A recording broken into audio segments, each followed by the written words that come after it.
Good afternoon, it's me again with a short video. The last video I did, unfortunately something happened and we lost the last half part of the video. So I told you I would go ahead and do the other card that I'm doing to give to all individuals, or some of the individuals that I give Christmas cards to. But the one we did the other day, I'm very happy with, is a tower card. Hands up, and it displays, and it shows off 4 of the lovely Christmas cards from, or the Christmas set from the Decorative Trees and the Season of Elegance paper.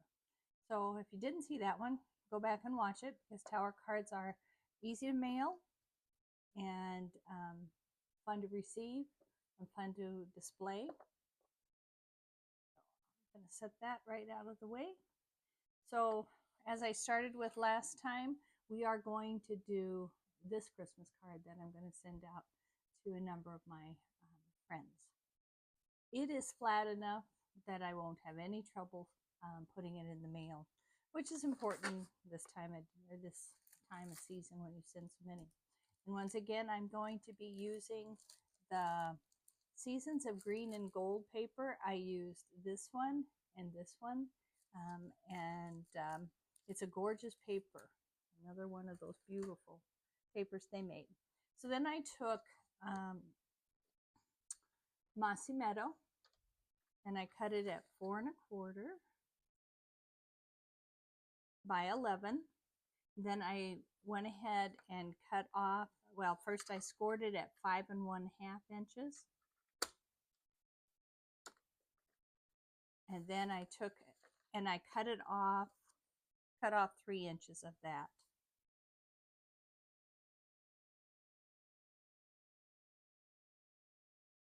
Keep this piece because it will be used.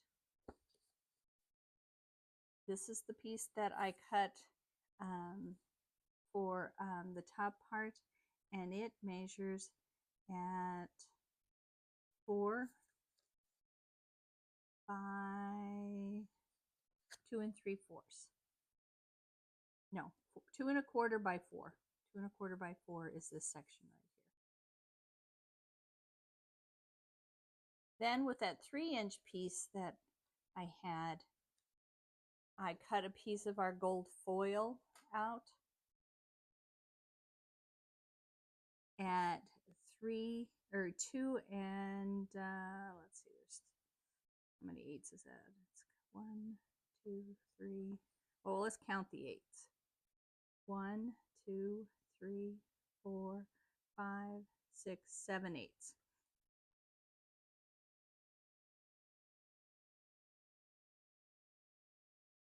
Seven 8s by 4 1/8. Funny story. I made cards for a card class one time, and I needed a certain number of 8s, and I was in a hurry, and instead of grabbing the 8th line, I grabbed the 16th line.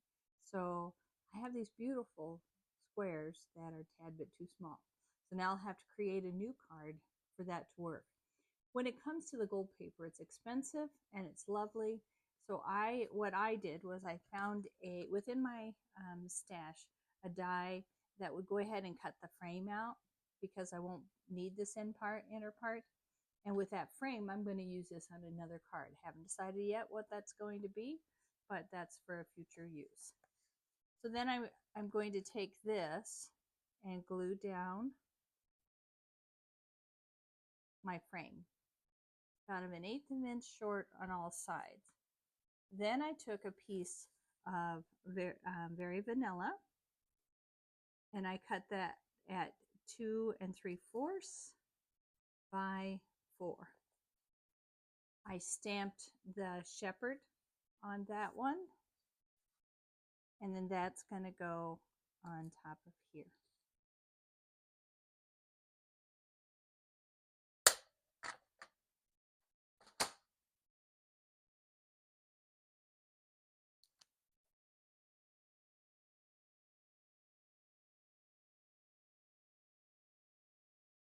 My preference is liquid glue, just because it gives me time to wiggle a little bit.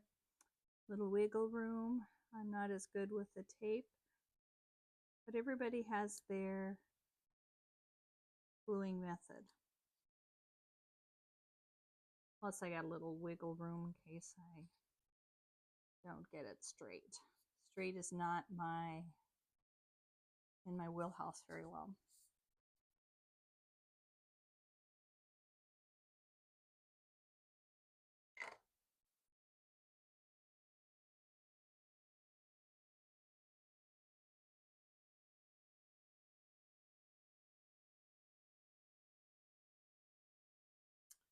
Then what I did was I was sure to glue only the top part, not down very far, and I lined it up.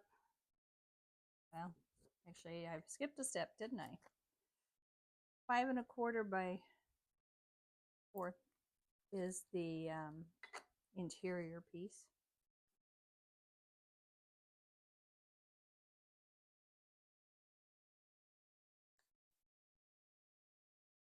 Okay, so once that's in there, I lined this up with this and centered it in the middle. So it covered up that message, but it was even on those sides, and then glued it down. And that makes a very easy card.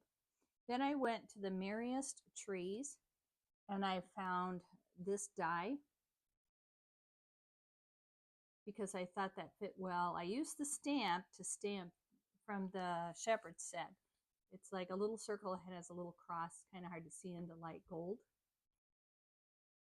Or I think that was Daffodil Delight that I used on there. I used Old Olive to stamp the, I did some in Old Olive and I did some in Mossy Meadow to match this. But then I went to the Merriest Trees and I cut out that die from that die set because it mimicked the star that was in the stamp that I stamped, and I did that out of gold. There again, I took the adhesives back stuff that we have and put that on the back of the gold, and then I cut the star out because then it was just easy to stick it on just like a sticker. So this is a very easy card to do, and like I started to tell you the other day, I have a box that I've made up. Anytime I do a new card, I make up a template to go with it so that when I'm looking for a card design, I can pull it out.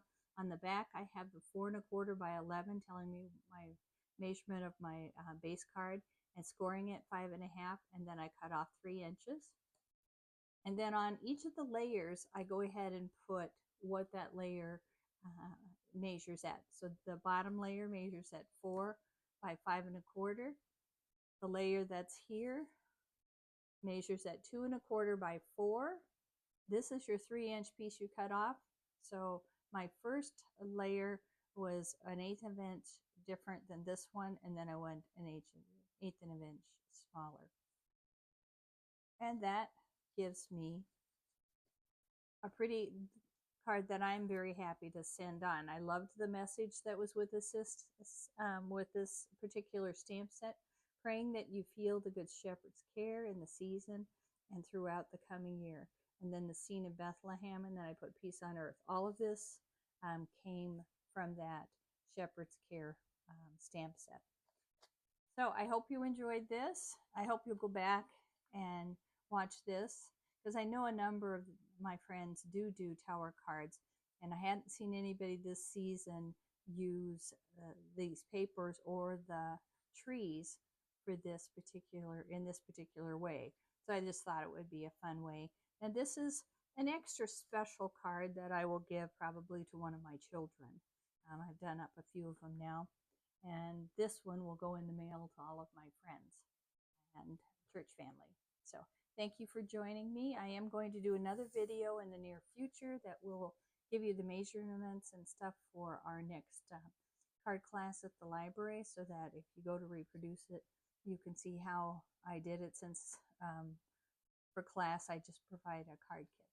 So thank you and have a good day.